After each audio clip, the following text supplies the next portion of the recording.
untuk sholat duha, dia nggak ngomong apa-apa dalam hatinya, ya wudu mau sholat duha, langsung dia pergi ke tempat wudu atau ke kamar mandi untuk wudu. Itu namanya apa Pak?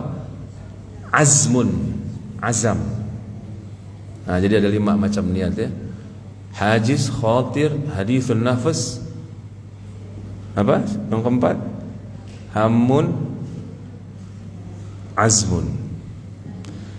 2 yang terakhir itu mempengaruhi ibadah. 2 yang terakhir mempengaruhi ibadah. Bahkan sebagian ulama menganggap bisa membatalkan ibadahnya. Kalau sudah hamun, apalagi azam. Ya, nah. Jadi penting sekali niat itu diperhatikan. Hadisnya ibu-ibu, bapak-bapak hafal semua. Ya, dari sahabat yang mulia Umar bin Khattab radhiyallahu anhu, itu ketika khutbah di mimbar, innamal a'malu binniyat. Rasulullah sallallahu alaihi wasallam bersabda, innamal a'malu binniyat. Sesungguhnya amalan-amalan itu pasti ada niat-niatnya. Pasti ada niat-niatnya. Walikulli imri'in ma nawa. Dan setiap orang hanyalah akan mendapatkan sesuai apa yang dia niatkan, baik pahala atau ampunan atau yang lainnya dari Allah Subhanahu wa taala, gitu. Nah, ada 5 macam niat tadi. Baik. Nah, itu sebagai muqaddimah. Bagaimana agar niatnya lurus? Banyak berdoa. Karena hati itu yang menguasai hanya satu zat, Allah Subhanahu wa taala. Ya, karena Allah itu satu-satunya muqallibul qulub. Ya, nah. Baik. Sekarang kita berpindah kepada pembicaraan kita, masuk ke dalam tema kita, keutamaan ibadah di zaman fitnah. Keutamaan ibadah di zaman fitnah. Ya.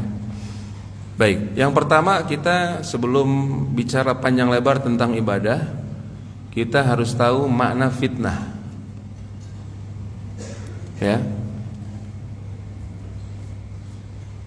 Fitnah itu Pak dalam bahasa Arab maknanya banyak banget. Jadi jangan sampai orang itu ketika dengar kata fitnah salah paham. Ya.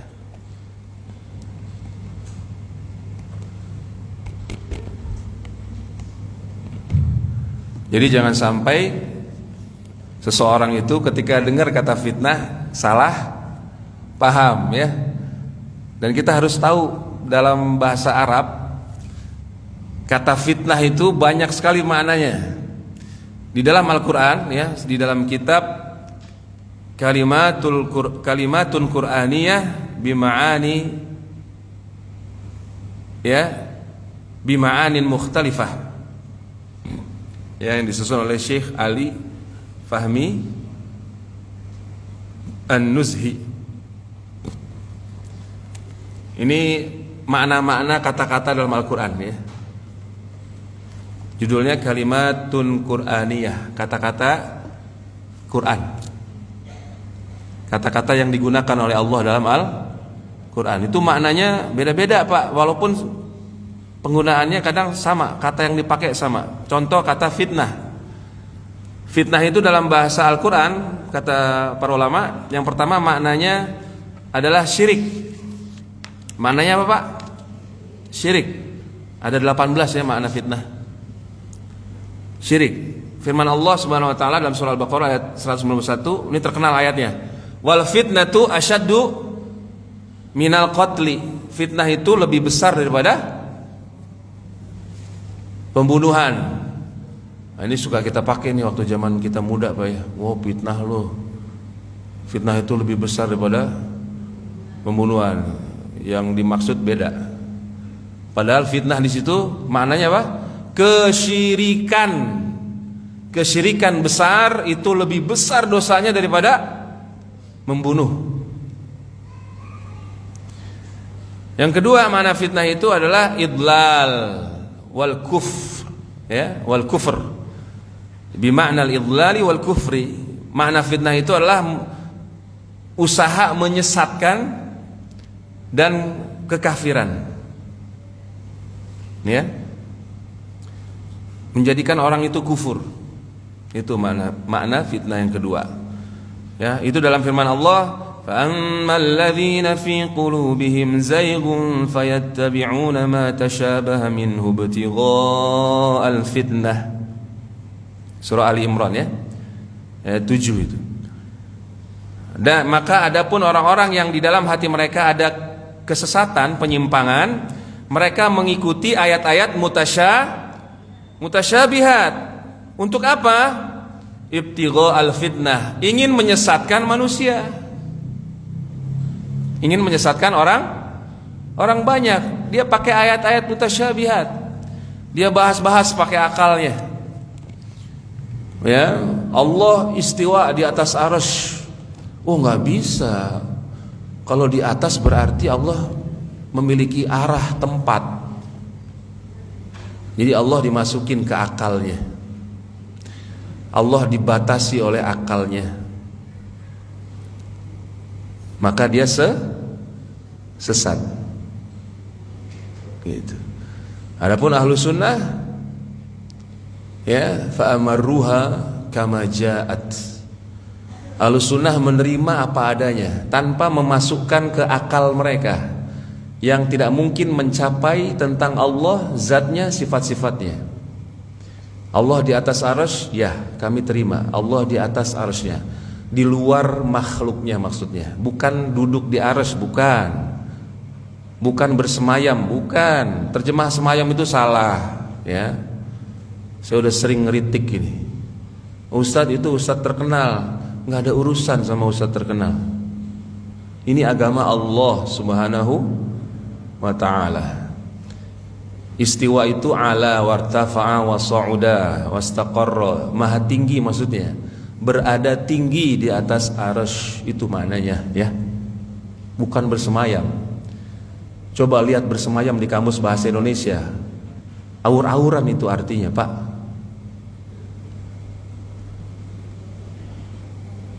Artinya banyak, duduk, membaringkan, berbaring, kacau balau itu. Tidak sesuai dengan tafsir salaf, kaum salaf, tidak. Jadi mohon diperbaiki, ya. Bukan bersemayam terjemahannya itu, ya. Nah, kita terima tidak dengan hati kita, iman kita Allah di atas arsy? Terima. Nah, itulah iman namanya. Itulah tauhid, itulah akidah. Allah turun ke langit dunia. Bagaimana menyikapinya? Terima apa adanya. Allah turun ke langit dunia sebagaimana firman-Nya, laisa kamitslihi syai'. Allah turun ke langit dunia sebagaimana yang Allah katakan tentang dirinya. Allah itu tidak serupa dengan sesuatu apapun dari makhluknya. Selesai, titik. Jangan panjang lebar, dah, titik. Itu adab kepada Allah. Jangan dibahas loh, kalau Allah turun di langit Indonesia jam 2 malam, jam 3 malam, di Australia masih terang misalnya. La haula wala quwata illa billah.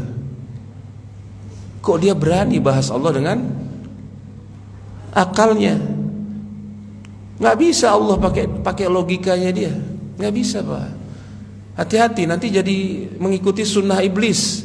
Yang pertama kali pakai akal logika dalam menolak Allah, siapa, Pak? Bu? Yang pertama kali memakai akal logika untuk menolak Allah, perintah Allah, siapa? Iblis. Ketika Allah perintah sujud kepada Adam, ya, apa kata dia? Gak bisa, ya Allah. Ya, ana khairum minhu, saya lebih baik daripada Adam. Menurut logikanya iblis, khalaqtani min nar wa khalaqtahu min tin. Ya Allah, Engkau ciptakan aku dari api, Adam dari tanah. Aku lebih mulia daripada Adam. Menurut logikanya iblis. Kan tanah diinjek-injek, ya, dikencingin, dibuang kotoran di atasnya, bangkai di atasnya. diinjak-injak tanah itu. Api saya api, dari api ya Allah. Emang ada yang berani kencing di atas api? Buang air besar di atas api? Kan nggak ada ya. Pakai logika, Pak. Pakai apa, Pak? Logika. Jadi iblis itu dikutuk oleh Allah selama-lamanya. Dengan logikanya itu dia jadi orang sombong. Sombong itu kata Nabi apa? Menolak kebenaran, meremehkan orang lain. Al-kibru batarul haq wa ghamtun nas. Gara-gara logikanya dia sombong, menolak Allah, menolak aturan Allah. Ya. Nah, jadi hati-hati itu. Itu makna fitnah, menyesatkan dan kufur, mengingkari. Nah, gitu. Terus di antara makna fitnah ya adalah qatl, pembunuhan. Ya. Falaisa 'alaikum junahun an taqsuru minas salati in khiftum ay yaftinakumul ladzina kafaru. Allah berfirman dalam surah Al-Baqarah, dalam surah An-Nisa ayat 101. Tidak mengapa kalian mengqasar salat jika kalian khawatir orang-orang yang kafir itu membunuh kalian. Jadi mengqasar salat. Jadi ini ada namanya salat khauf, Bu. Ketika perang sama orang kafir. Dan kadang perang itu safar kan? Kita perang itu zaman dulu jihad itu safar, makanya diqasar salatnya, diringkas, yang 4 jadi 2. Ya, mayoritas ulama bilang qasar itu boleh ya untuk safar yang dengan niat safarnya bukan maksiat, dengan niat safar. Jadi dengan niat, kalau nggak niat nggak boleh, Pak. Yuk kita jalan-jalan aja. Kemana? Wah, nggak usah pikirin kemana lah, kita jalan aja, keluar naik mobil, muter, ternyata udah 100 kilo nyampe Bandung misalnya. Itu disebut safar tidak? Tidak disebut safar, karena tidak ada niat safar. Jadi yang boleh mengqasar salat itu dengan emang safarnya itu niat, dan tidak boleh ada kemaksiatan dalam safar itu. Ya, tidak boleh ada maksiat. Kalau orang yang safarnya maksiat nggak boleh mengqasar salat. Mau kemana Pak safar? Mau ke Amerika? Ngapain? Nyari hiburan? Nggak boleh dia mengqasar. Nggak boleh dia mengqasar salat. Karena tujuannya safarnya ke Amerika, ke negeri kafir yang penuh dengan kemaksiatan. Mau jalan-jalan lagi, mau refreshing, itu nggak boleh. Tidak boleh mengqasar salat dia di sana. Ya, baik. Nah, itu diantara makna fitnah. Kita kembali kepada pembicaraan kita. Makna fitnah adalah pembunuhan. Ya. Tadi saya menyampaikan kalau jumhur ulama itu safar itu 80 kilo. Sebagian ulama bilang 138 kilo. Ya, kalau safarnya jarak segitu baru boleh qasar. Kapan boleh qasarnya? Ya, idza faraqa buyuta qaryatihi. Kapan dia sudah boleh qasar salat? Semenjak dia sudah meninggalkan perumahan orang-orang kampungnya. Kalau saya di Bekasi nih, Bu. Saya tinggalkan di Bekasi. Saya dari kecil, saya anak sini, Pak. Kecil di Jati Keramat, dapat istri orang Jati Bening. Nggak kemana-mana dari sini dari dulu. Saya orang Bekasi kan. Saya orang Bekasi, saya mau ke Bandung misalnya, atau kemana, ke Cirebon atau kemana. Ya, saya berangkat dari rumah. Ketika saya masuk Jakarta Timur, sudah beda kota tidak? Beda kampung tidak? Sudah boleh qasar saya. Itu makna penjelasan para ulama idza faraqa buyuta qaryatihi. Ya, yajuzu alaihi al-qasru. Boleh baginya mengqasar. Jadi bukan kita menempuh jarak dulu. Bukan kita, wah udah berapa nih jaraknya baru boleh qasar, bukan begitu ya. Nah, itu fikih ya. Ya, itu tambahan saja ya, tambahan sedikit faedah. Baik, jadi maknanya fitnah apa yang 3 tadi Bu, pembunuhan. Yang keempat bermakna kesesatan. Ya, wa may yuridillahu fitnatahu falan tamlika lahu minallahi syai'a. Itu dalam surah Al-Maidah ayat 41. Siapa saja yang Allah inginkan dia itu sesat karena memang dia sendiri yang pengen, yang memilih, maka engkau tidak akan pernah mendapatkan sesuatu pun ya yang bisa memberikan manfaat kepada orang itu. Yang kelima, makna fitnah adalah maknanya menghalang-halangi manusia dari jalan Allah, menghalangi manusia dari jalan Allah. Itu makna fitnah, Pak.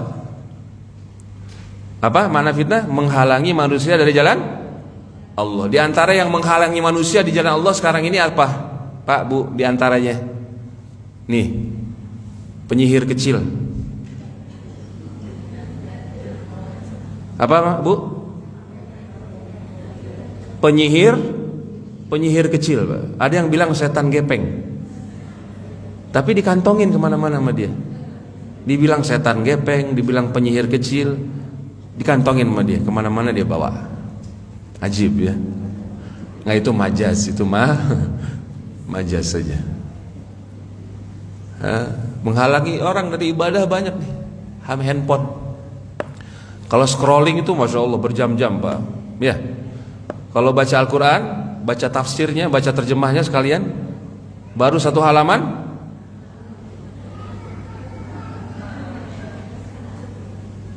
mau teler dia. Nah gitu. Jadi apa saja yang menghalangi manusia dari jalan Allah itu apa saja yang menghalangi manusia dari jalan Allah, dari ibadah kepada Allah, itu namanya fitnah. Yang keenam, makna fitnah itu ya minta uzur dan minta diberi ya alasan. Ya. Jadi orang musyrik itu dilihat saya nggak bacakan semua untuk mempersingkat waktu ya. Itu di surah Al-An'am ayat 23. Ayat 23. Ibu bisa lihat tuh makna fitnah di situ apa?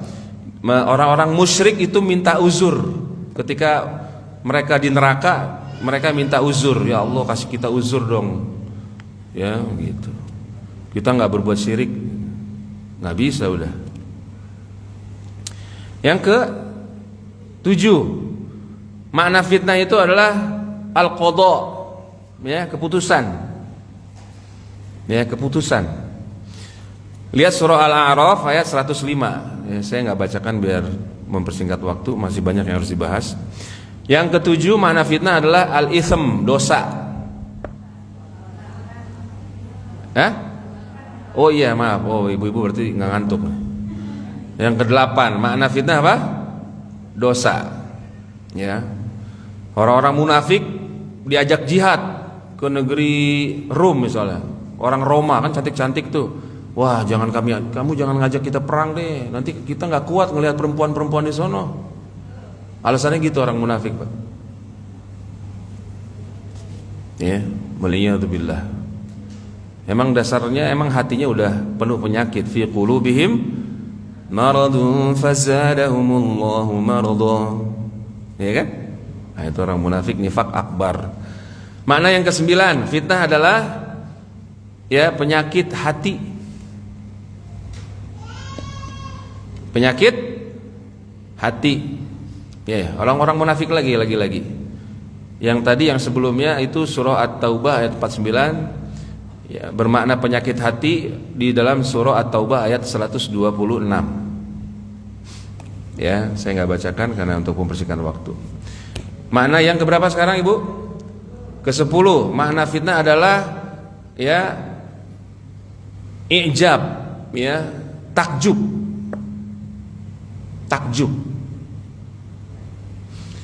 Jadi orang-orang kafir itu bisa takjub kepada dirinya karena orang-orang beriman itu kalah di medan jihad. Jadi dia takjub, oh berarti kita ini berada di atas kebenaran. Padahal itu ya tipuan bagi mereka. Yang ke berapa? Ke-11. Makna fitnah adalah uqubah, hukuman, siksaan dari Allah. Ya, dalam surah An-Nur ayat 63. Falyahdharil ladzina yukhalifuna an amrihi an tusibahum fitnah. Maka hendaklah takut orang-orang yang menyelisihi perintah Rasul akan ditimpa siksaan. Jadi menyelisihi perintah Nabi akan ditimpa hukuman dari Allah. Dihukum karena berpaling dari Nabi, dari peringatan Nabi. Ya, dari perintah Nabi dia berpaling, akhirnya dia terfitnah. Yakni dihukum oleh Allah. Yang harusnya beramal dengan sunnah sehingga diterima, dia beramal dengan bid'ah, ditolak amalannya. Waliyadzubillah. Kemudian makna yang ke-12. Fitnah itu maknanya ikhtibar. Nah, ini paling umum ini. Makna yang paling umum sering dipakai. Ujian. Apa? Ujian, ikhtibar. Ya. Dalam surah Al-Ankabut ayat 3. Kemudian makna berikutnya adalah azab. Dengan makna apa? Azab, ya.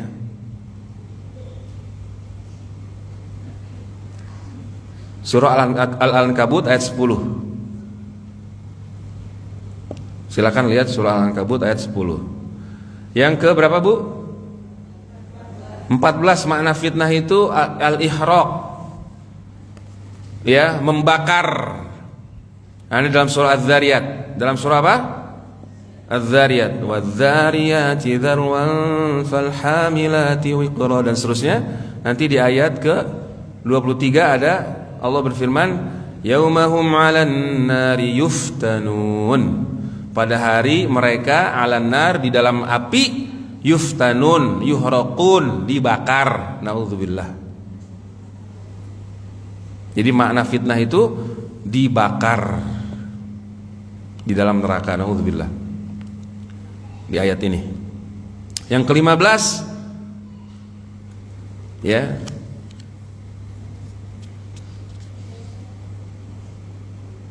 Dengan makna fitnah bermakna ada mutasallut, tidak dikuasai, yakni tidak dikuasai oleh orang kafir.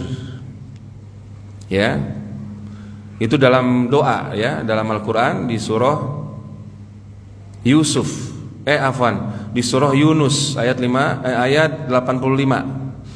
La taj'alna fitnatan lil qaumidz zalimin. Ya Allah, jangan Engkau jadikan kami fitnah bagi orang-orang yang zalim. Maksudnya, ya Allah, jangan Engkau jadikan kami orang-orang yang dikuasai oleh orang-orang yang zalim.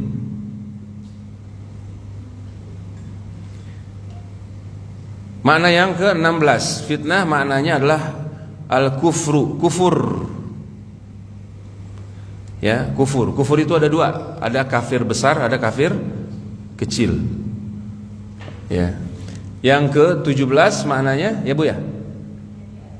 Fitnah maknanya adalah bala wal mihnah. Bala dan ujian. Bala dan ujian. Itu makna fitnah. Ujian yang paling berat apa kata Nabi kalau bagi laki-laki fitnahnya, Pak? Perempuan. Ibu-ibu yang jawab. Ibu-ibu yang jawab, tapi ibu-ibu yang nggak ngebolehin.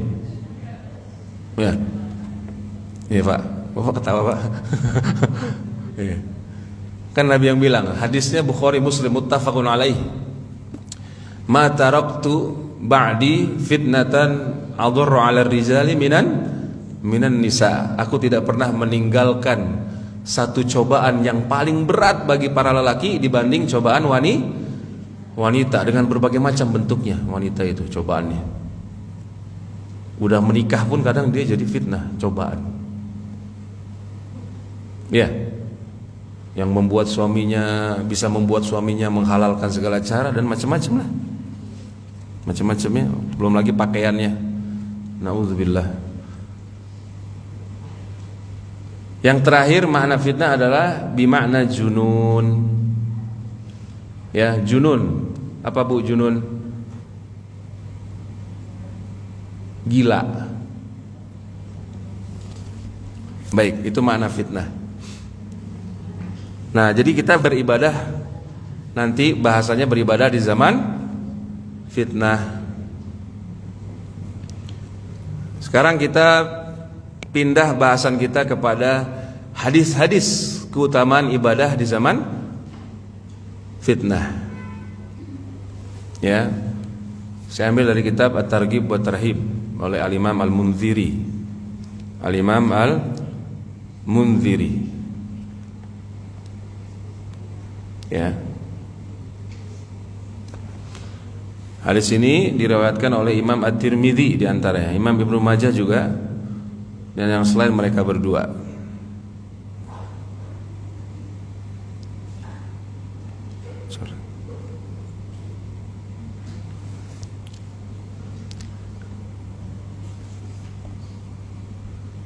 Imam Tirmidzi meriwayatkan dengan sanad beliau, ya, sampai kepada Abi Umayyah Asy-Sya'bani. Dia berkata, aku mendatangi Abu Tha'labah Al-Khushani, ya, faqultu lahu, lalu aku berkata kepadanya, kaifa tasna'u bihadhil ayah, ya, bagaimana sikapmu dengan ayat ini? Qala ayatu ayah. Dia bertanya, ayat apa yang kamu maksud? Qultu, aku katakan, qauluhu ta'ala, yaitu firman Allah Subhanahu wa taala, ya ayyuhalladzina amanu alaikum anfusakum la yadurrukum man dhalla idza tadaikum, ya, idza tadaitum. Wahai orang-orang yang beriman, alaikum anfusakum, ya,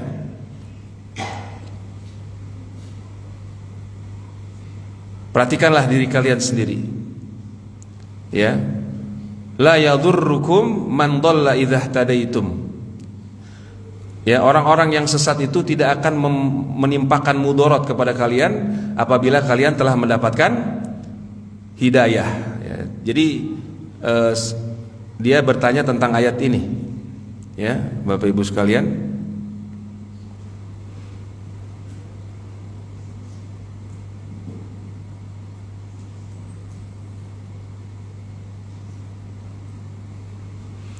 Dalam surah Al-Maidah, ya, ayat 105, ya ayyuhalladzina amanu alaikum anfusakum, wahai orang-orang yang beriman, ya, jagalah diri kalian, ya, perhatikanlah diri kalian, jagalah diri kalian, gitu.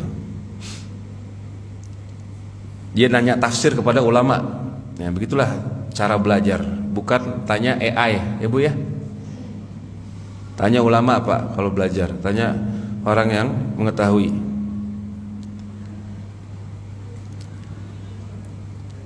Lalu dia berkata,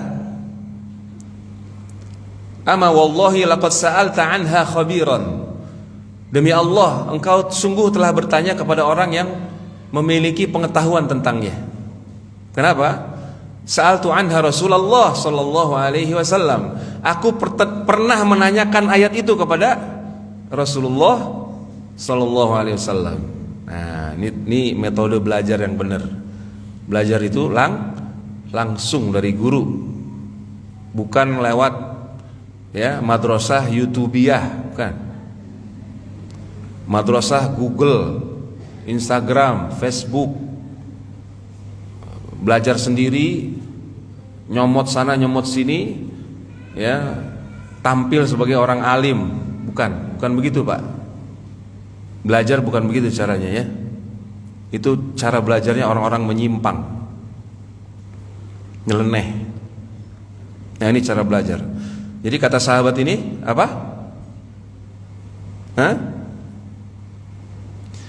Saya pernah tanya langsung ayat itu kepada Rasulullah sallallahu alaihi wasallam. Faqala, maka beliau bersabda, ya, bali tamiru bil ma'rufi wa tanahau 'anil munkar, ya, saling memerintahkan kepada yang ma'ruflah kalian, dan hendaklah kalian saling melarang dari perbuatan mungkar. Hatta idza ra'aita syuhan muta'an, sampai akhirnya ketika kamu melihat kekikiran yang ditaati. Apa? Kekikiran yang ditaati. Apa maknanya itu? Kekikiran yang ditaati, ya, yaitu manusia mentaati orang yang memerintahkan dia untuk bakhil, pelit, menahan hartanya, padahal dia banyak uang. Untuk berinfak di jalan Allah itu dia mampu. Padahal yang membuat dia bahagia di kuburannya dari hartanya yang mana, Ibu, Pak? Yang diinfakkan di jalan Allah. Ya, yang bapak-bapak ibu infakkan itu, ya, di pesantren-pesantren yang mengajarkan tauhid dan sunnah misalnya, di sekolah-sekolah yang mengajarkan tauhid dan sunnah sejak dini, yang bapak ibu sekalian infakkan ke situ, nah itu yang bermanfaat bagi dia di kuburannya, di akhiratnya. Ya, namun nanti di akhir zaman kebakhilan, kekikiran itu ditaati. Wahawan muttaba'an, ya, sampai jika kamu telah melihat hawa nafsu yang diikuti, syahwat, ya, syahwat yang orang-orang banyak itu mengikutinya, tunduk patuh kepada syahwat itu. Wa dunya mu'tsaratan, dan ketika engkau melihat dunia lebih didahulukan dari perkara akhirat, ya. Wa ijaba kulli dzi ra'yin bi ra'yihi, dan ketika kamu melihat, ya, setiap orang itu takjub dengan pendapat dirinya. Kita udah di zaman itu belum ya, Bapak Ibu? Udah nih. Ya. Fa'alaika binafsika, kata Nabi SAW, maka hendaklah engkau menjaga dirimu. Itu biasa diterjemahin begitu. Maksudnya apa? Kata Syekh Muhammad Khalil Harras di dalam ta'liq beliau, ilzam sya'na nafsik wajtahid fima yuslihuha, ya, perhatikanlah urusan dirimu sendiri dan sungguh-sungguhlah melakukan perkara-perkara yang memperbaiki dirimu sendiri, jiwamu sendiri. Apa, Pak? Perkara yang memperbaiki diri kita apa? Belajar. Tidak ada yang bisa memperbaiki diri seseorang, hatinya, jiwanya, akhlaknya, adabnya, kecuali ilmu. Karena Allah menjadikan ilmu itu sebab. Ilmu yang dibawa oleh Rasulullah sallallahu alaihi wasallam, Al-Qur'an dan sunnah beliau sallallahu alaihi wasallam.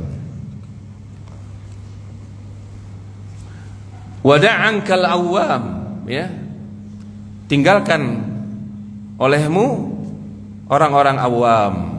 Wada'il awama, dalam riwayat yang lain wada'il awama tanpa huruf an. Wada'ankal awam, tinggalkan orang-orang awam, ya. Jadi tinggalkan urusan menyibukkan diri ngurusin orang banyak. Fa inna min waraikum ayyamas sabr, kata Nabi SAW, karena di hadapan kalian itu ada hari-hari yang sabar. As-sabru fihinna mithlul qabdi 'alal jamri, bersabar di hari-hari tersebut seperti menggenggam bara api.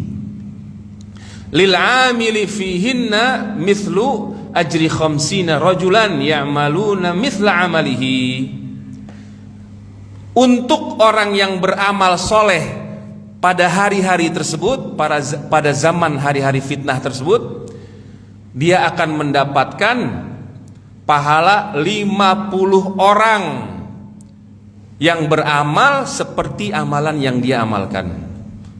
Rawahu Ibnu Majah wa Tirmidzi wa qala haditsun hasanun wa gharibun. Ya, diriwayatkan oleh Imam Ibnu Majah dan Imam Tirmidzi, dan Imam Tirmidzi mengatakan hadis hasan wa gharib, hasan gharib. Ya, nah. Hari-hari sabar. Apa itu hari-hari sabar? Kata Syekh Khalil Harras, ya,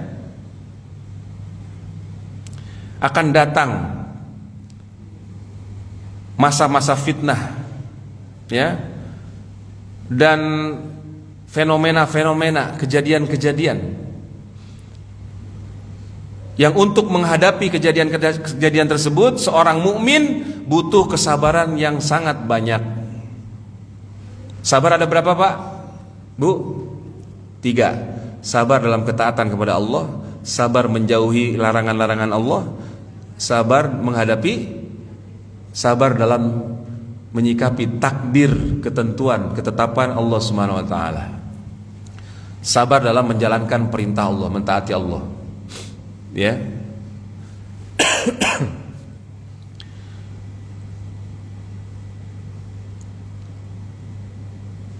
Ketika zaman orang-orang banyak lalai, nah itu berat itu. Semuanya main HP, dia sendiri yang baca Quran, mushaf, tafsir. Berat tidak? Berat.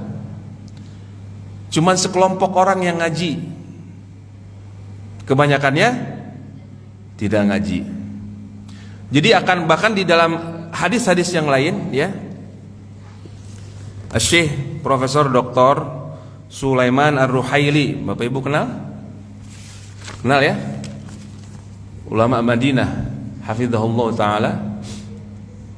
Ya, terkait hadis-hadis seperti ini beliau bilang tentang keutamaan ibadah di zaman fitnah. Itu pahalanya besar sekali. Ya. Bahkan pahalanya ya seperti pahalanya 50 orang sahabat Nabi, Pak.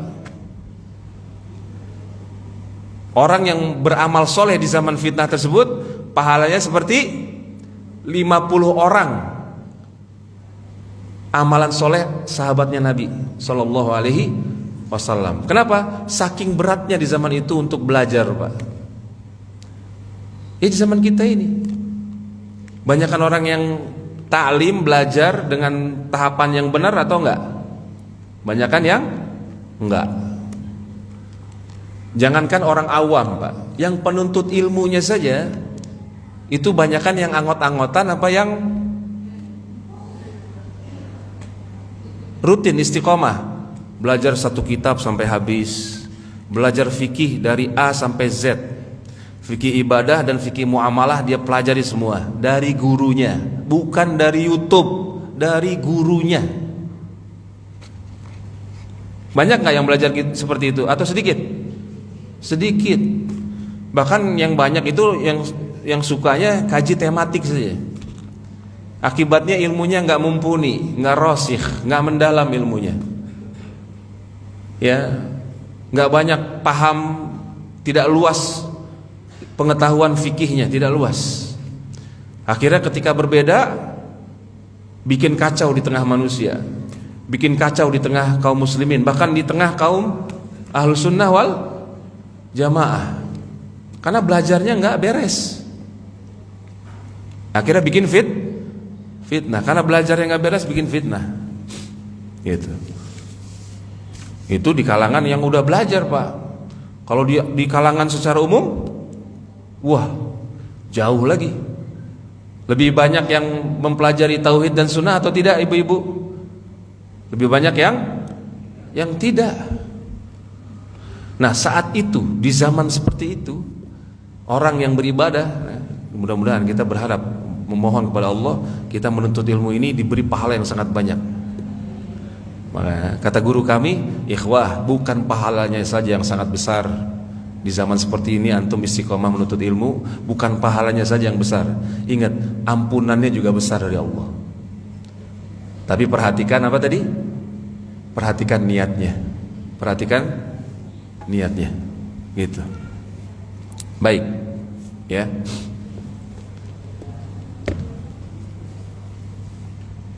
Di beribadah di zaman fitnah sangat besar pahalanya. Ya, mudah-mudahan ini jadi motivasi buat kita semuanya, Bapak Ibu sekalian, untuk terus istiqomah, rutin, ya, hadir di majelis-majelis ilmu, terutama ilmu-ilmu yang memang dia sistematis, ya. Fokus satu kitab sampai selesai. Kitab tauhid sampai selesai. Ada bab akhlak, adab sampai selesai. Fikih sampai selesai. Begitu yang bagus, ya. Itu yang akan menjadikan seorang itu, ya, mendalam ilmunya, luas pengetahuannya, ya. Dan memang ibadah itu harus diperbanyak. Di antara ibadah yang harus diperbanyak adalah, ya, mendalami ilmu yang Allah turunkan kepada Nabi-Nya yang mulia sallallahu alaihi wasallam. Baik, sekarang kita berpindah kepada pembahasan, ya. Kita sudah bahas apa tadi, Pak? Makna fitnah sudah, hadis tentang keutamaan beribadah di zaman fitnah. Nah, yang jadi masalah sekarang bagaimana agar ibadah itu benar dan diterima oleh Allah, ya. Dan para ulama secara umum ketika menjelaskan agar ibadah kita diterima oleh Allah, itu syaratnya ada 3. Ya, bukan hanya ikhlas dan sesuai bukan hanya ikhlas dan sesuai sunnah saja. Karena ada orang yang ibadahnya ikhlas sesuai sunnah, ya. Ada orang yang ibadahnya ikhlas dan sesuai sunnah, tapi akidahnya rusak. Bisa jadi tidak? Bisa jadi tidak, ibu-ibu? Bisa. Makanya pendapat yang paling lengkap dari para ulama kita, syarat diterimanya amal ibadah itu 3. Selain ikhlas dan sesuai sunnah, pelakunya harus memiliki akidah iman tauhid yang benar, ya. Baik. Kalau enggak diterima, naudzubillah. Nah,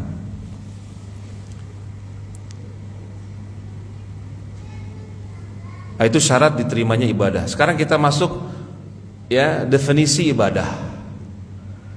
Apa definisi ibadah, Pak, Bu? Ada banyak definisi ibadah yang dijelaskan oleh para ulama kita. Ya, perhatikan. Ada definisi yang dia, ya, bersifat umum saja. Contoh definisi yang terkenal ibadah itu diambil dari Al-Imam Syekhul Islam Ibnu Taimiyah, ya, rahimanallahu wa iyyahu. Apa kata beliau? Bismillah. Alhamdulillah. Kata beliau, ibadah adalah ismun jami' lima yuhibbuhu Allah wa yardahu minal aqwali wal a'mali adh-dhahirati wal batinah. Definisi ibadah adalah ismun jami', sebutan yang menyeluruh untuk apa saja yang Allah ridhoi dan Allah cintai. Lima yuhibbuhullahu wa yardah, untuk apa saja yang Allah cintai dan Allah ridhoi, baik berupa ucapan-ucapan maupun amalan-amalan, baik berupa perkataan-perkataan maupun amalan-amalan, baik yang bersifat zahir maupun batin. Kenapa Bapak Ibu sekalian para ulama menjelaskan definisi ibadah? Karena memang sangat penting kita pahami, ya, secara baik. Lihat, definisinya Syekhul Islam ini, ya, sangat bagus. Di mana, Pak, yang perlu kita fokuskan? Perhatikan ucapan beliau. Ibadah adalah apa saja yang Allah cintai dan Allah ridhoi, berupa ucapan atau amalan, baik yang zahir maupun yang batin. Ucapan hati itu ucapan batin, kan? Ucapan lisan ucapan zahir. Perbuatan anggota tubuh zahir. Perbuatan hati amalan batin. Itu dicintai dan diridhoi oleh Allah. Maka itu ibadah. Ya, jika amalan-amalan itu dicintai dan diridhoi oleh Allah, maka itu ibadah. Pertanyaan kritiknya, pertanyaan kritisnya, salah ngomong. Pertanyaan apa? Kritisnya. Lihat definisinya bagus sekali.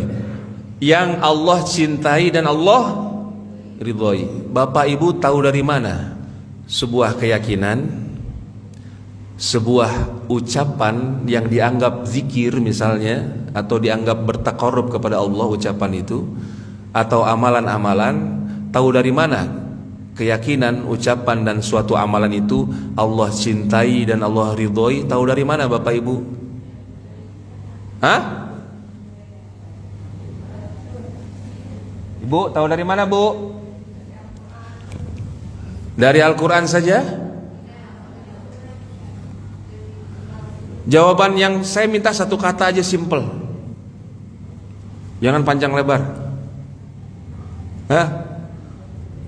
Kita tahu dari mana, Pak? Suatu keyakinan, ucapan, amalan yang dianggap ibadah itu Allah cintai dan Allah ridhoi. Tahu dari mana, Pak? Satu kata. Dari wahyu Allah. Wahyu Allah itu kalau dalam bahasa Arab satu kata itu. Dua kata deh. Dari wahyu Allah. Wahyu Allah dalam agama kita ada berapa, Bu? Pak? 2. Al-Quran dan hadis-hadis Rasulullah sallallahu alaihi wasallam. Gitu kata para ulama. Ya, kata bapaknya Syekh Abdul Razak bin Abdul Muhsin Al-Abbad Al-Badr. Ya, Syekh Abdul Muhsin, ya, salah seorang ulama ahli hadis yang paling sepuh saat ini di kota Nabi sallallahu alaihi wasallam. Bapaknya Syekh Profesor Dr. Abdul Razak bin Abdul Muhsin Al-Abbad Al-Badr, beliau bilang Al-Quran itu wahyu dari Allah dan sunnah Nabi juga wahyu dari Allah. Barang siapa yang mengingkari bahwa sunnah Nabi, hadis Nabi itu wahyu dari Allah, maka dia kafir. Barang siapa mengingkari bahwa hadis-hadis Nabi, hadis-hadis yang keluar dari lisan suci Nabi Muhammad untuk menjelaskan agama yang mulia ini bukan wahyu dari Allah, maka dia itu telah kafir kepada Allah dan Rasulnya sekaligus, kata beliau.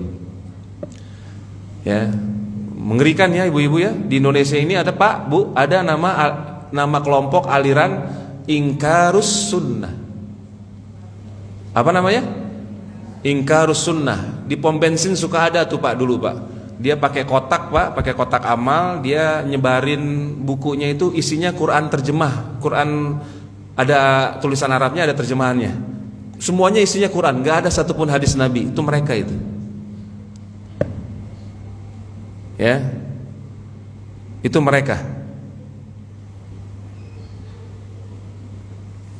Nah, padahal mengerikan hukumnya para ulama. Barang siapa mengingkari sunnah Nabi, hadis-hadis Rasulullah itu adalah wahyu, maka dia kafir. Batal syahadatnya yang kedua, asyhadu anna Muhammadar Rasulullah. Kalau batal syahadat yang kedua, Pak, yang pertama batal enggak? Otomatis batal. Nauzubillah. Ya, nauzubillah. Ya, baik. Jadi kita tahu ibadah itu atau sesuatu amalan, ucapan atau keyakinan diridhoi, dicintai oleh Allah hanya berdasarkan wahyu. Wahyu ya Al-Quran atau sunnah Nabi. Sunnah Nabi, hadis-hadis Rasulullah. Apakah cukup? Belum. Dengan pemahaman salaf, dengan pemahaman para sahabat beliau radhiyallahu anhum ajma'in, ya, dan salaf kita, tabi'in dan tabi'ut tabi'in. Nah, ini luas sebenarnya ini. Bapak Ibu harus belajar terus. Ya, Bapak Ibu harus belajar terus untuk memahami, ya, amalan-amalan yang sesuai dengan salaf itu harus belajar terus. Jangan terburu-buru, Jangan terburu-buru dalam mengambil keyakinan, keputusan, menghukumi sesuatu, jangan terburu-buru. Oh, ternyata ada juga salaf yang meyakini demikian, misalnya. Ya. Sebuah keyakinan misalnya perbedaan pendapat di kalangan para ulama. Ada ulama kita yang meyakini bahwa kalau kita baca Al-Quran untuk kemudian mengirimkan pahala bacaannya kepada orang yang meninggal dari kalangan kaum muslimin, itu sampai. Itu yang berbeda pendapat siapa? Kaum salaf. Masing-masing dalilnya kuat. Dan ini masalah fikih sebenarnya. Dan ini masalahnya masalah apa, Ibu? Masalah fikih sebenarnya. Nggak boleh dikait-kaitkan dengan masalah manhaj. Wah, ini masalah manhaj ini. Kalau nggak mengikuti kita, kalau nggak sependapat dengan kita, ini bukan salafi ahlus sunnah wal jamaah. Emang punya siapa? Emang Imam Ahmad itu bukan salaf, ibu-ibu? Imam Ahmad itu termasuk ulama salaf. Berbeda pendapat dengan Imam Syafi'i misalnya. Dalam ranah fikih itu harus lapang dada, pelajari dengan betul-betul, ya, dengan cara yang betul, dengan tahapan yang betul, pelajari. Jangan buru-buru langsung vonis bid'ah misalnya, nggak boleh, Pak. Ya, kadang sekarang ini banyak sekali ya yang bukan bid'ah dibilang bid'ah sama dia. Ternyata setelah ditelusuri bukan menurut para imam, tapi menurut ustadz itu sendiri. Sejak kapan dia menjadi penentu wahyu? Ini yang sesuai wahyu, ini yang enggak. Sejak kapan? Bahaya juga ya. Bahaya juga. Jadi untuk memahami sebuah ibadah itu benar-benar di atas dalil Al-Quran dan Sunnah, itu butuh waktu yang panjang untuk belajar. Jangan buru-buru. Kalau buru-buru repot, Pak. Akhirnya naudzubillah, sembarangan ngomong, berfatwa seenaknya. Sampai saya dengar itu di madrasah YouTubiah itu, ya. Wah, ini yang ngomong sudah kemana-mana ngajarnya. Ya, ada logonya itu, saya ingat, Bali mengaji, Lumajang mengaji, macam-macam kan logonya itu, yang itulah pokoknya. Salah satu yang ngomong di situ, ngajar itu bilang, misalnya, ini terkait ibadah ya Bu ya, istighfar setelah sholat dengan lafaz lebih dari astagfirullah adalah bid'ah, kata dia. Ibu-ibu, bapak-bapak pernah dengar nggak? Pernah dengar tidak? Pernah dengar nggak? Yang beliau pernah dengar nih katanya. Jadi kata si penceramah itu, istighfar setelah sholat lebih dari lafaz astagfirullah bid'ah. Lalu dia bawain hadis yang terkenal, kullu bid'atin dolalah wa kullu dolalatin finnar. Ini saya katakan, kami katakan, sok tahu. Sok tahu. Siapa ulama yang mendahului dia? Siapa imam yang mendahului dia dalam ucapannya ini? Ternyata tidak ada. Para ulama padahal tidak kaku seperti dia. Para ulama kita, para ulama salaf memahami hadis yang itu, bahwa Rasulullah itu istighfar setelah sholat, ya. Kemudian perawinya ditanya, bagaimana istighfar itu? Ya, dia berkata, ya, engkau mengucapkan qulta astagfirullah, astagfirullah, astagfirullah. Memang di hadisnya si perawi menjelaskan seperti itu, astagfirullah, astagfirullah, astagfirullah. Tapi kata para ulama, bukan berarti hanya itu saja yang boleh. Istighfar yang bentuk lain nggak boleh. Bahkan ada riwayat istighfarnya sahabat yang mulia Ali bin Abi Thalib setelah sholat beda. Apa Bu? Ada yang tahu? Istighfarnya sahabat Ali bin Abi Thalib setelah sholat apa? Bagaimana lafadznya? Allahumma gfirli ma qaddamtu wa ma akhartu wa ma asrartu wa ma a'lantu wa ma anta a'lamu bihi minni antal muqaddim wa antal muakhiru la ilaha illa anta. Allahumma, pernah dengar? Allahumma gfirli ma qaddamtu wa ma akhartu. Ya Allah, ampunilah aku. Ma qaddamtu wa ma akhartu, apa yang sudah aku lakukan dan apa yang akan aku lakukan, belum aku lakukan. Wa ma asrartu wa ma alantu, ampuni dosa yang aku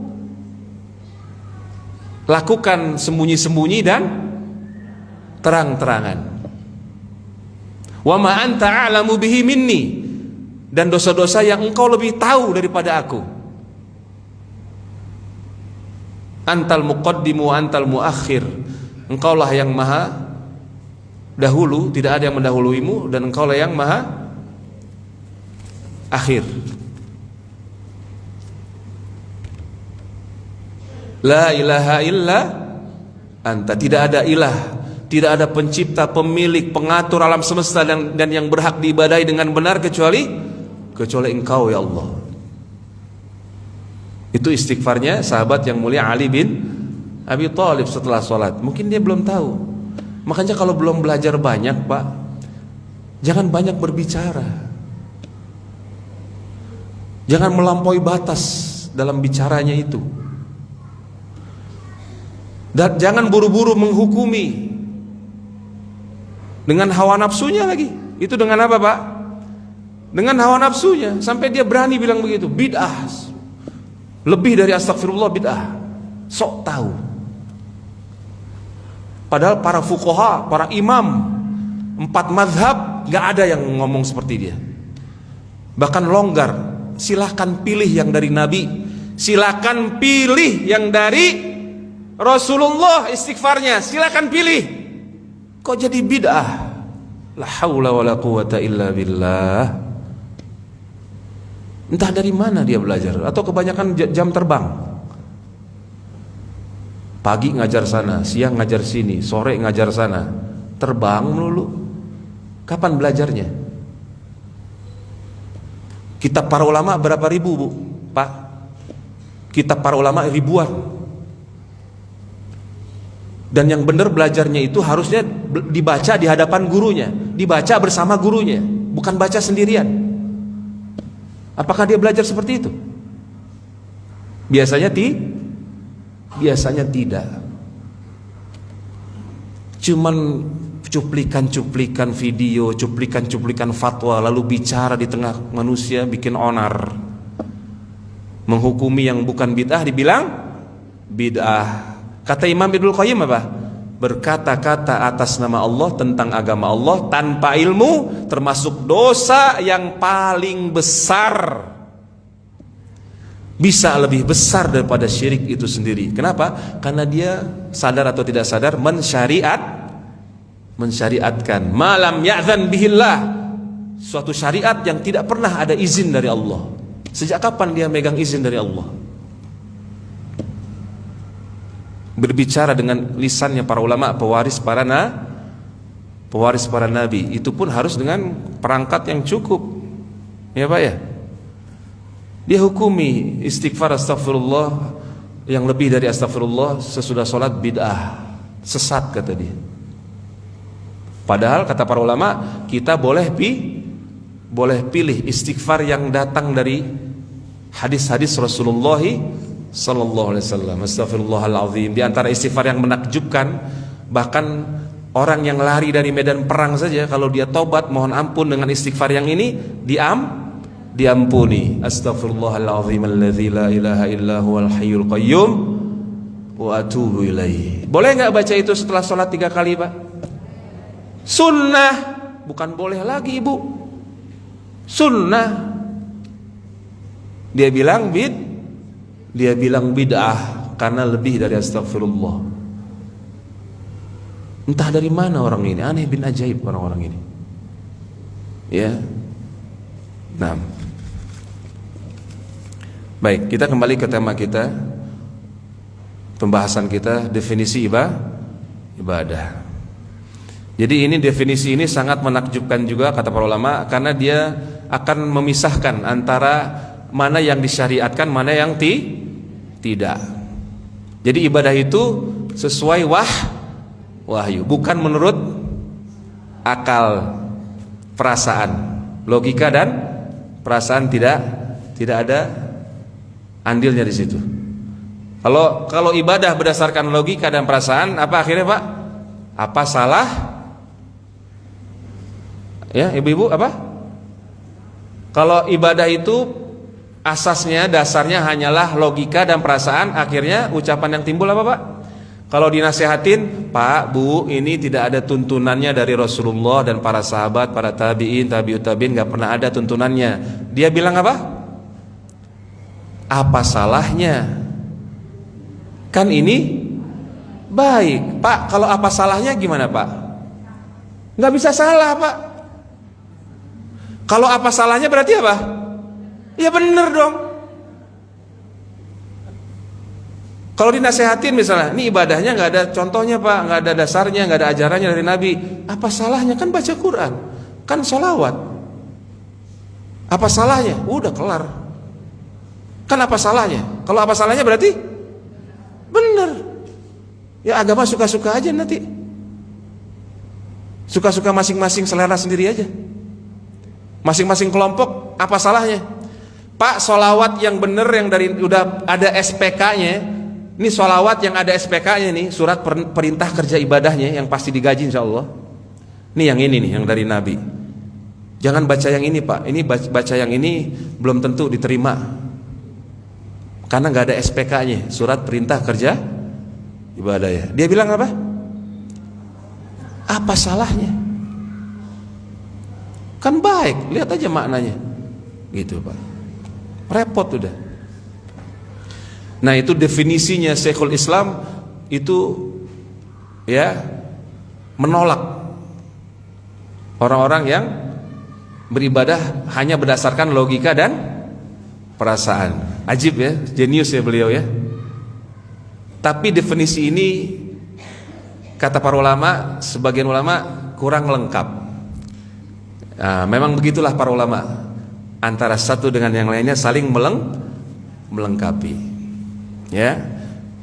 Jadi karena ada masalah lagi Bapak Ibu sekalian, dan ini masalah yang sangat penting, bahkan banyak tidak dimengerti oleh kebanyakan manusia, hatta yang sudah ngaji. Saya kasih contoh Pak ya. Bu, saya sekarang tanya ibu-ibu dulu. Ibu, takut kepada Allah apa hukumnya? Wajib, wajib, bagus. Termasuk ibadah bukan? Ibadah. Sekarang saya tanya lagi, kapan takut kepada selain Allah? Kapan dia menjadi syirik? Kapan dia menjadi haram? Kapan dia menjadi boleh? Insya Allah ibu-ibu nggak bisa jawab. Iya Pak ya. Nah, jujur ibu-ibu.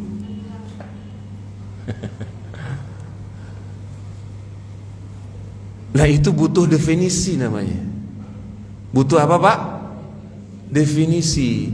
Jadi jangan anggap sepele. Ilmu itu nggak ada yang sepele Pak. Ilmu yang bersumber dari Al-Quran dan sunnah suci yang mulia Nabi Muhammad sallallahu alaihi wa ala alihi wasallam, tidak ada yang sepele, tidak ada yang kecil, tidak. Semuanya besar. Di antara ilmu itu adalah memahami definisi Pak. Ya. Ibu-ibu saya tanya lagi, minta kepada Allah apa hukumnya? Wajib. Oke. Ibadah bukan? Berarti sifatnya ibadah ya? Berarti hukumnya wajib, sifatnya ibadah. Kapan minta kepada selain Allah hukumnya boleh? kapan haram dan kapan menjadi syirik akbar. Wah, nggak tahu dah tuh Ustaz. Apa Bu?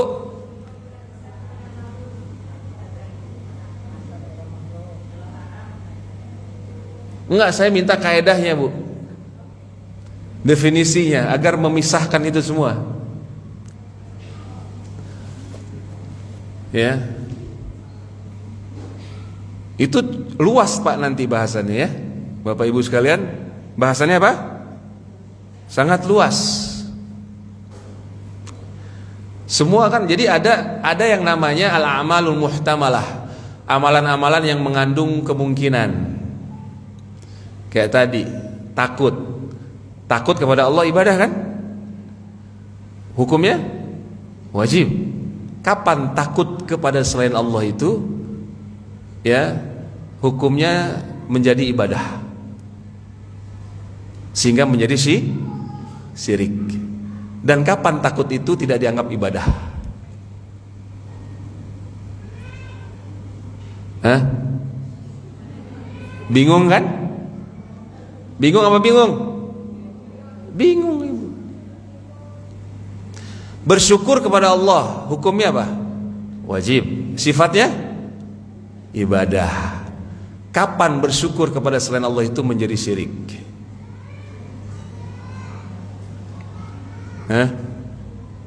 Kapan bersyukur kepada selain Allah menjadi syirik? Kapan?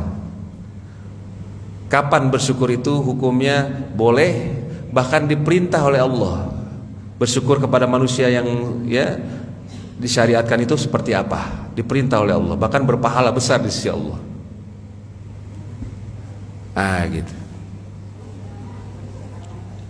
Cinta, wah bicara cinta nih, ya, anak muda nih.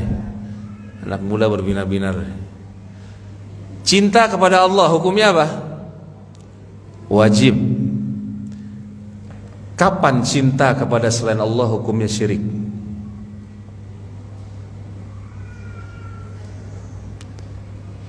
Ibu-ibu, kapan cinta kepada selain Allah hukumnya syirik?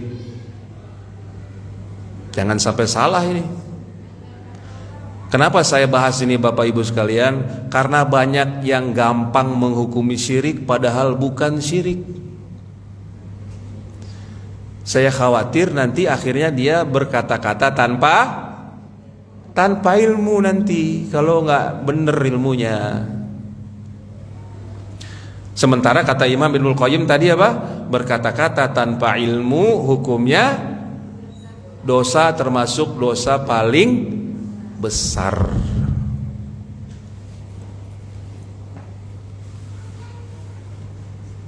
Cinta kepada Allah wajib, bersifat ibadah. Kapan cinta kepada selain Allah hukumnya syirik?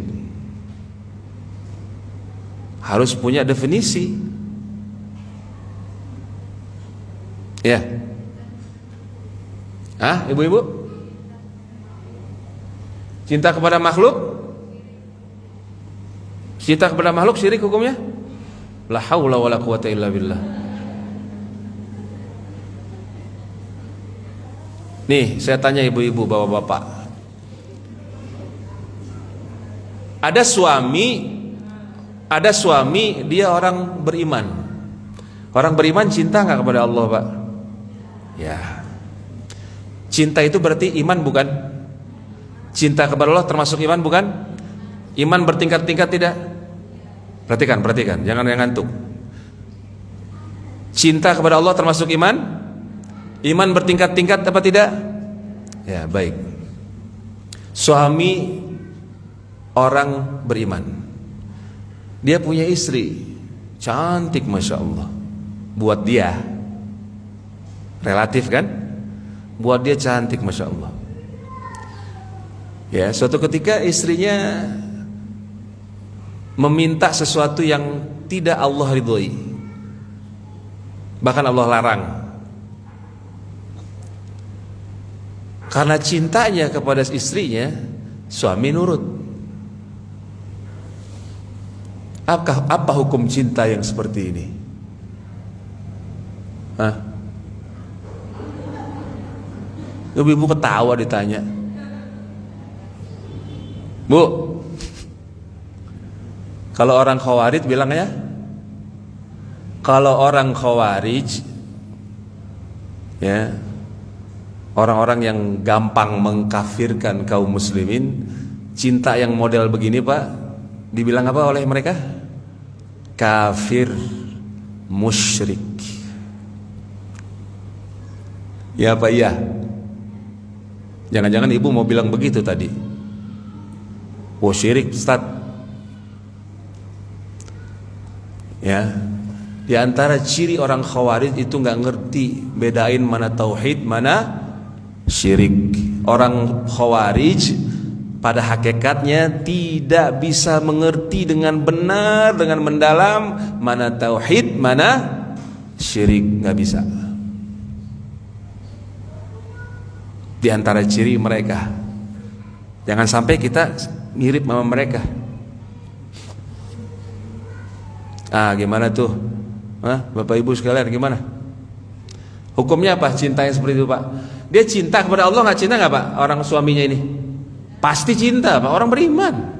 Walaupun bertingkat-tingkat cintanya. Suatu ketika istrinya minta sesuatu yang Allah larang. Karena cintanya kepada istrinya, takut kehilangan dirinya, taatlah si suami sama istrinya ini karena cinta kepada istrinya. Itu cintanya hukumnya apa? Ya, siapa berani jawabnya? Ya, orang Minang masih. Siapa berani jawab? Ba'acaroko Panyang palo? Palo siapa panyang? Kepala siapa Bu Panyang? Lagi bawa panadol Bu? Ada bawa panadol? Apa hukum cintanya Pak? Ustadz, kita nggak berani berkata-kata tanpa ilmu. Masya Allah, bagus.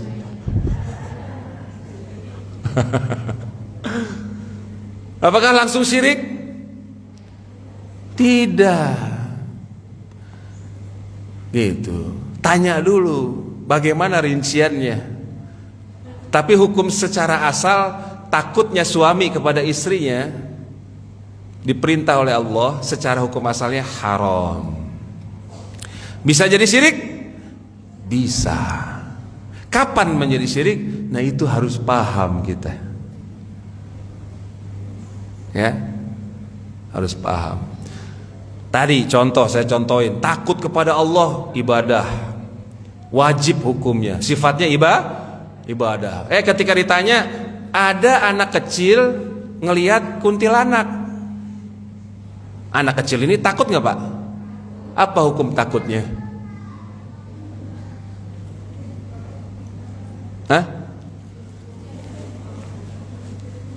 Ada yang ngomong syirik Ustaz, sok tahu.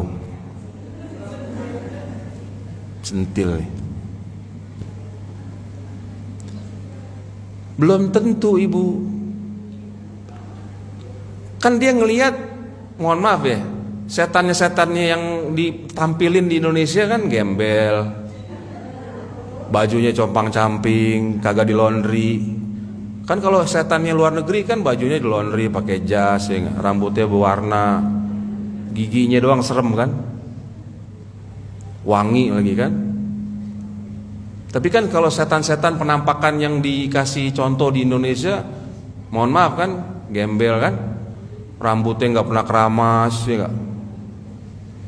Terus mukanya nggak ada skincare, boro-boro, berasa mahal kata dia gitu kan. Akhirnya mukanya ditampilin serem, ya Pak ya, mukanya serem, ya bedakan nggak kelar, ya pakai darah-darah segala. Anak kecil ngeliat gitu takut gak Pak?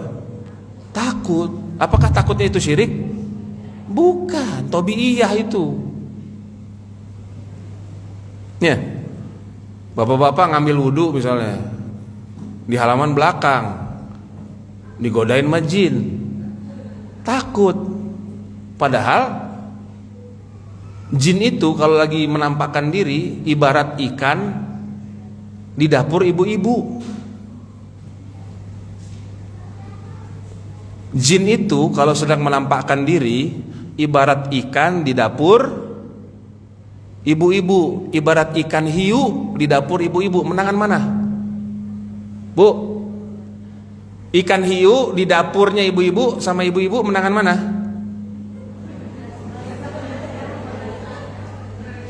Lebih kuat mana? Ibu-ibu. Habis itu dibantai sama ibu-ibu. Hiu itu. Jangan lupa ngundang saya juga mau. Belum pernah nyobain ikan hiu. Gitu Pak. Begitu juga jin. Jin kalau di alam kita itu bisa ditangkap Pak, bisa dipegang. Ustadz dalilnya mana? Kasih dalil sekali-sekali. Abu Hurairah radhiyallahu anhu pernah diperintah Nabi jaga harta zakat. Dicuri oleh setan harta zakatnya itu selama 3 hari. Ditangkap, dipegang itu jin itu. Karena sedang menyamar sebagai sesuatu makhluk. Lemah dia. Antum gebugin juga bisa itu. Tapi di Indonesia ini kan dibikin film-film setan. Yang bikin setan biar pada takut sama setan. Yang akhirnya kejerumus juga ke dalam kesyirikan. Mau lewat terowongan mana Kasablanka ya? Lekson, Tintin, jangan celakakan kami. La haula wala quwata illa billah. Jadi syirik juga jadinya nanti. Nah, itulah khutuwatish ya, khutuwatus syaitan. Langkah-langkah setan, Pak. Taib. Nah, jadi kita balik ke pembicaraan kita. Kita harus tahu definisi ibadah secara lengkap. Itu satu definisi dari Syekhul Islam Ibnu Taimiyah bagus sekali. Tapi kata ulama yang lain kurang lengkap. Dan memang begitulah para ulama, saling melengkapi. Baik. Saya kasih sekarang aja apa lain kali aja? Sekarang aja. Pertanyaan aja, Pak. Ya. Masuk pertanyaan ya, Bapak Ibu. Assalamualaikum warahmatullahi wabarakatuh. Dari mana fitnah yang 18 tadi? Mana fitnah versi Indonesia masuk yang mana? Masuk yang mana ya? Bohong. Fitnah di Indonesia itu maksudnya kan dia menuduh orang lain berbuat sesuatu padahal orang itu tidak melakukannya, gitu kan? Gitu bukan Pak? Nah, itu fitnah bahasa Indonesia. Berarti maknanya yang bohong dong. Mana yang makna bohong? Ada nggak maknanya bohong tadi? Ada nggak Bu? Nggak ada ya? Nggak ada. Emang kacau balau kalau udah jadi bahasa Indonesia kadang-kadang.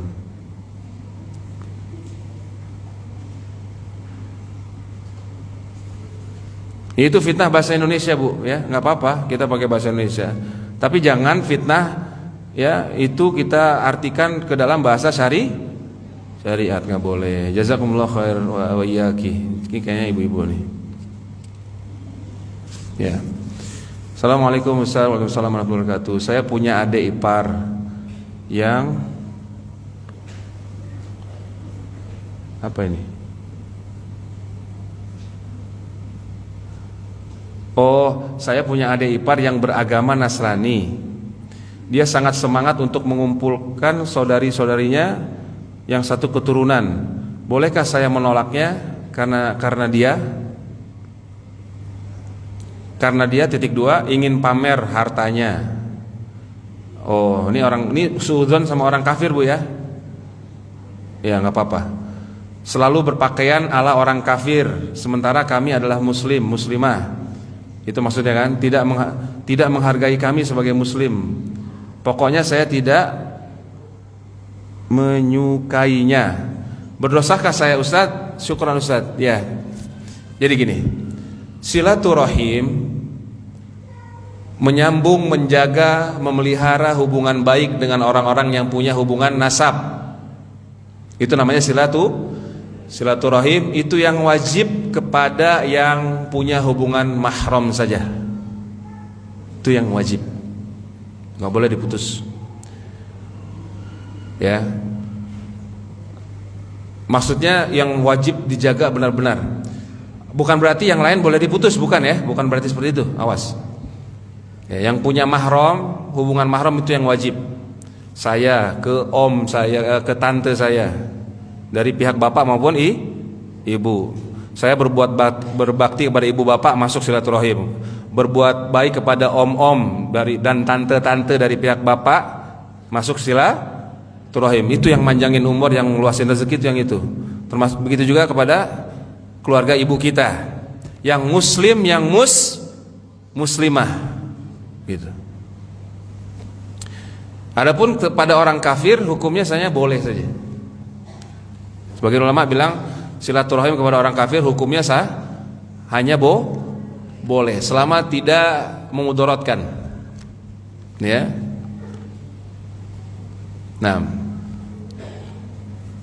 ya, jadi dia mengumpulkan saudara-saudaranya yang satu keturunan untuk bagi-bagi harta, maksudnya Bu. Untuk bagi-bagi ya hukumnya boleh-boleh aja sebenarnya.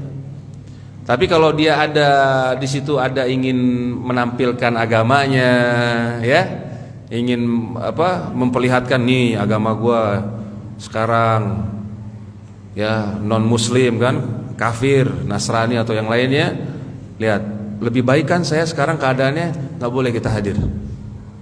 Tidak boleh kita, kalau ada indikasi dia seperti itu nggak boleh, jangan hadir. Bahkan kalau dia murtad, sebagian ahli ilmu bilang anggap dia mati, haram silaturahim dengan dia lagi. Karena hukum Islam, orang murtad hukumnya apa? Lebih berat, hukum mati. Terus kalau di negara yang tidak menjalankan hukum yang murtad seperti itu, udah dianggap mati aja, ya gitu. Nah, ya, dia tidak menghargai kami sebagai muslim, ya, didakwahin juga ya, kalau bisa didakwahin. Ya, dakwah orang dengan orang Nasrani itu nggak bisa pakai dalil kadang Pak, nggak nyambung Pak. Mendakwai orang kafir itu pakai logika. Kalau orang awamnya, karena dia orang Bible-nya sendiri aja nggak dibaca sama dia, mana ada yang baca Bible dipahami dengan baik gitu ya? Nggak ada, ya nggak ada. Makanya orang berdakwah kepada orang kafir Nasrani itu pakai ilmu logika namanya. Gampang kenanya dia tuh, ya. Kalau ibu-ibu, bapak-bapak punya saudara yang kafir misalnya, dan dia mau diajak bicara agama, ajak. Pakai ilmu logika. Contoh, nih saya contohin. Ulama ngajarin begini, Pak, Bu, misalnya kita punya saudara Kristen ya.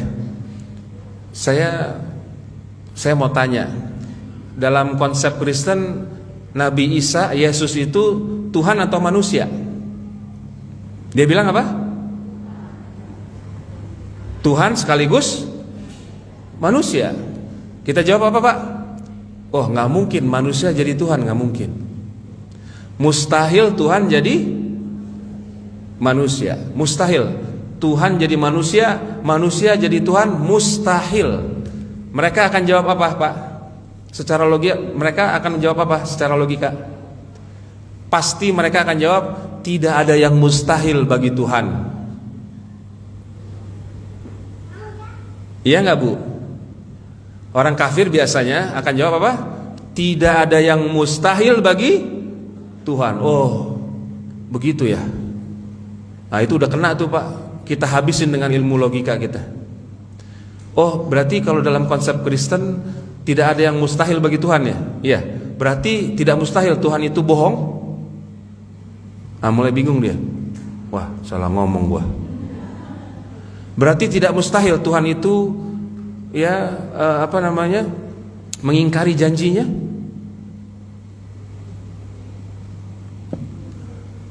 Tidak mustahil bagi Tuhan memasukkan hamba-hambanya yang taat, yang baik, yang beramal soleh ke neraka selama-lamanya. Tidak mustahil kan? Tidak mustahil Tuhan memasukkan hamba-hambanya yang baik, yang soleh, yang ke dalam neraka. Kalau dalam akidah Ahlussunnah mustahil tidak? Mustahil Allah menyalahi janjinya, mustahil gitu. Udah habis mereka itu kalau pakai logika, Pak. Mustahil Tuhan berada di dalam perut. Mustahil Tuhan pernah berada di dalam perut, bercampur dengan kotoran, darah dan lain sebagainya, lalu keluar dari kemaluan wanita. Mustahil tidak? Kalau bagi kita mustahil, bagi dia kan nggak ada yang mustahil bagi Tuhan. Mau kelar urusannya. Nggak ada yang mustahil bagi Tuhan, kata mereka gitu. Nah gitu cara dakwah sama orang kafir, pakai logika. Kalau mau lebih gampang lagi, mau nggak Bu? Suruh nonton Dr. Zakir Naik, udah selesai. Kirimin videonya. Baik, jadi berdosa nggak kita tidak memelihara silaturahim dengan orang kafir? Wallahu alam tidak. Karena hukumnya boleh saja. Hukumnya apa, Pak? Boleh. Kalau dia berbuat baik, kita berbuat baik. Bahkan kalau ada celah kita bisa berbuat baik seraya berdakwah memperlihatkan keindahan Islam, itu lebih baik. Ya, nah, wallahu alam, itu yang saya tahu. Pertanyaan yang berikutnya.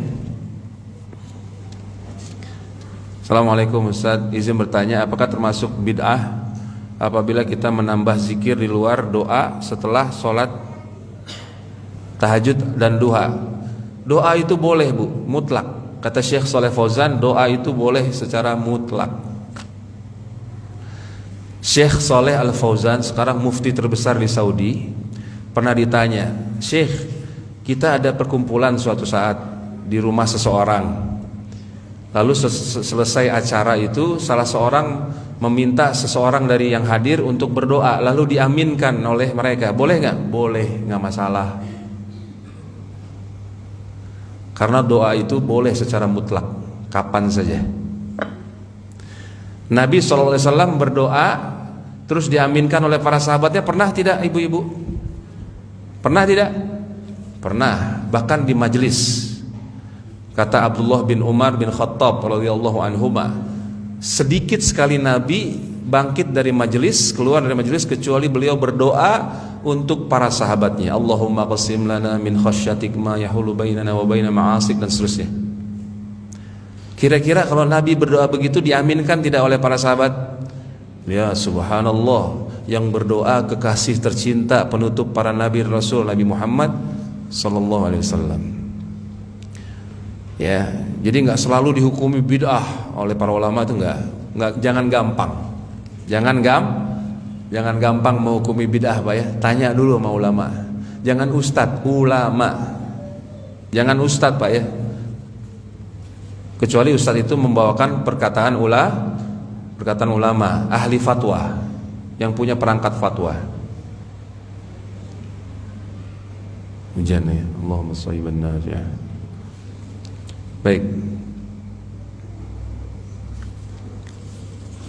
Jadi boleh nggak nambah Bu? Boleh. Ibu habis, maksudnya mungkin zikir habis tahajud, habis duha, zikir sebanyak-banyaknya, boleh tidak? Zikir mutlak? Boleh. Bahkan para ulama bilang, sebagian ulama, zikir ba'da sholat sunnah itu sama seperti zikir sholat fardu. Astagfirullahnya sama, astagfirullah, astagfirullah, astagfirullah. Ada ulama yang mendapat begitu. Ya. Misalnya membaca zikir la ilaha illa anta subhanaka inni kuntu minadh dhalimin 100 kali. Nah, 100 kalinya ini dari mana? Yang menentukan 100 kali ini dari mana? Tapi kalau mutlak, ibu mau zikir apa aja, yang penting ada lafadznya, tuntunan zikirnya, lafadznya dari hadis yang mulia Nabi Muhammad SAW, ya, atau marfu dari sahabat Nabi, silakan ya. Memang secara asal itu, ya, zikir itu, ya, lafadznya kita harus ngikutin apa yang datang dari Nabi SAW. Ya, contoh solawat, Pak. Solawat itu jelas ya. Nabi ngajarin banyak bentuknya kan. Udah, nggak usah pakai yang lain. Tidak usah pakai yang ngarang-ngarang, nggak usah. Ya, kalau nggak salah saya pernah ceritakan di sini, pernah ada orang, ini teman pribadi, teman dekat saya, pengalaman pribadi teman dekat saya. Dia pernah ikut tarekat Tijani namanya. Itu mereka selalu baca sholawat Fatih namanya. Pemimpin tarekat ini mengklaim saya dapat sholawat Fatih ini langsung dari Allah dalam bentuk lembaran cahaya. Itu ada di web mereka. Dan mereka itu di sini Pak ada DPC Dewan Perwakilan Cabangnya, kantor-kantornya. Majelis zikirnya ada DPC, ajib ya. Ada DPC. Udah kayak partai ya Kak. Nah itu dia selalu baca sholawat Fatih namanya. Suatu ketika salah satu mursyid itu pemimpin zikir torikohnya di suatu tempat, bilang begini, jamaah, ini sholawat Fatih yang kita baca rutin setiap majelis adalah sholawat yang paling afdol, paling utama dari seluruh sholawat yang ada, yang pernah ada. Teman saya ini alhamdulillah lugu Pak, fitrahnya masih jalan. Oh gitu ya Syekh, Ustadz, kalau begitu mulai saat ini setiap sholat kita ganti sholawat kita dengan sholawat Fatih. Apa kata si Syekhnya, mursyidnya Pak? Wah kalau itu saya nggak berani. Nampaklah kebohongannya dan kejahilannya. Iya apa enggak? Berarti sholawat yang paling afdol, sholawat yang keluar dari lisan Nabi Muhammad Sallallahu Alaihi Wasallam yang diajarkan oleh beliau. Udah jelas Pak, ada SPK-nya Pak, surat perintah kerja ibadahnya Pak. Insya Allah digaji Pak, dapat pahala. Dah selesai, simple. Baik. Kemudian berapa kali sholawat itu? Bebas, kan mutlak. Wadhkurullaha dzikran katsira. Ya ayyuhalladzina amanu dzkurullaha dzikran katsira. Wahai orang yang beriman, berzikirlah, ingatlah, sebutlah Allah sebanyak-banyaknya. Sholawat termasuk zikir. Di sini ibu tanya istighfar 100 kali, boleh. Istighfar 100 kali boleh, silakan. Ya, ada itu hadisnya. Itu minimal. Berarti lebih banyak boleh gak Pak? Bu? Boleh, sebanyak-banyaknya. 1000 boleh. Tapi menentukan, barang siapa membaca istighfar 1000 kali maka akan dapat Pajero misalnya, panjang jelek rombeng. Ini dari mana? Hah? Ya. Kalau dihitung buat sendiri boleh, silakan boleh. Tapi jangan dengan keyakinan. Ya, saya mau ngulang-ngulang, saya mau ngafalin Quran, saya mau ngafalin ayat ini, saya ulang 100 kali. Ibu baca Quran 100 kali itu ibadah bukan? Mana contohnya dari Nabi? Ente ayat. Tapi boleh gak? Boleh, karena sendirian. Ya, karena metode. Gitu. Nggak masalah. Allahumma yassir wa la tu'assir 100 kali. Ini ya apa yang dimudahkan Bu? Harus rinci. Allahumma yassir wa la tu'assir 100 kali. Ada, ini pasti saya curiga ada fadilah-fadilahnya nih. Ya Bu ya. Kalau disertai dengan keyakinan, kalau 100 kali akan begini. Dibaca setiap ini, nah itu menjadi masalah itu. Itu jadi masalah. Harus ada tuntunannya dari Rasulullah sallallahu alaihi wasallam. Ya, yang terakhir. Assalamualaikum, afwan mau tanya tapi tidak sesuai tema. Tapi penting buat saya. Saya dan suami sering ikut ziarah ke makam orang soleh dan makam-makam sunan. Karena saya tidak tahu hukumnya. Suatu hari saya diajak teman ikut kajian, saya baru tahu kalau itu adalah syirik. Ya. Jadi gini Bu, ziarah kubur itu ya belum tentu syirik. Belum tentu syirik. Apakah ziarah kubur disyariatkan oleh Nabi kita? Ya, untuk mendoakan yang meninggal dan mengingat kematian. Gitu. Ya. Bukan malah minta-minta di kuburan. Ya. Baik. Yang minta-minta kepada orang mati itu yang syirik. Ya, dan syiriknya itu bertingkat-tingkat. Ada syirik akbar, ada syirik asgor. Kalau dia meyakini, enggak, kita nggak minta orang mati, tapi kita yakin kalau kita berdoa di kuburannya wali, maka doanya kepada Allah akan diterima, cepat dikabulkan. Itu syirik asgor. Sebagian ulama bilang itu syirik karena dia mensyariatkan sesuatu tanpa izin Allah. Bisa syirik akbar juga jatuhnya. Na'udzubillah. Ya, nah. Apakah saya dan suami harus bertobat? Ya. Taubat itu kewajiban seumur hidup. Dosa apapun wajib bagi orang mukmin, orang Islam beriman, wajib untuk taubat setiap hari sepanjang umur kita. Taubat itu kewajiban sepanjang umur kita. Kapan berbuat dosa, kapan terjerumus ke dalam dosa maksiat, wajib taubat. Yang berikutnya, apa yang harus saya lakukan bila diajak lagi? Jangan mau. Jangan mau. Tolak dengan cara yang baik, jelasin. Ditolak dengan cara yang baik dan jelaskan. Ziarah kubur itu nggak boleh. Ya, kita safar sengaja, meyakini safarnya saja sudah ibadah. Safarnya saja sudah ibadah, karena safar kita ini menuju kuburannya wali Allah. Gitu. Belum lagi itu dosanya bertingkat-tingkat nanti. Memastikan seseorang itu sebagai wali yang pasti langsung masuk surga, dari mana? Wahyu dari mana dia? Jadi masalahnya bertingkat-tingkat mereka itu.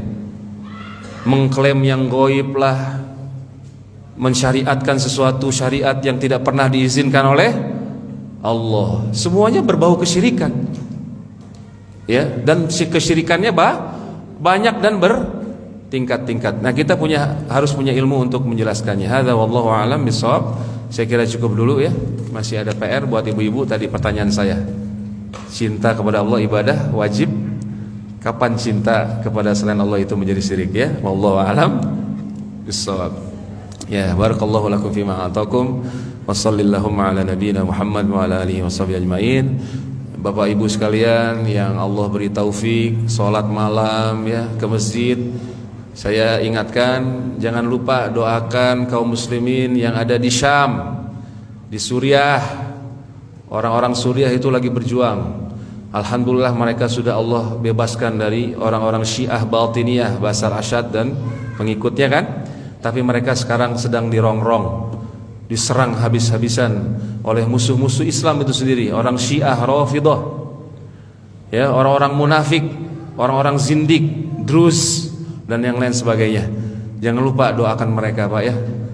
Bapak-bapak, ibu-ibu yang ya, saya berharap ya kita semua termasuk orang yang dipilih oleh Allah karena dikasih taufik untuk belajar ilmu agama.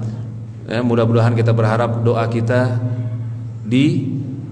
diijabah oleh Allah di waktu-waktu yang diijabah. Maka jangan lupa doakan kaum muslimin, doakan ampunan untuk mereka, doakan mereka agar selalu ditolong, dibantu oleh Allah ya, yang mereka sedang berjuang untuk ya agama mereka. Ya, wallahu a'lam bishawab. Terima kasih, jazakumullah khairan. Subhanakallahumma bihamdik, asyhadu an la ilaha illa anta astaghfiruka wa atubu ilaik.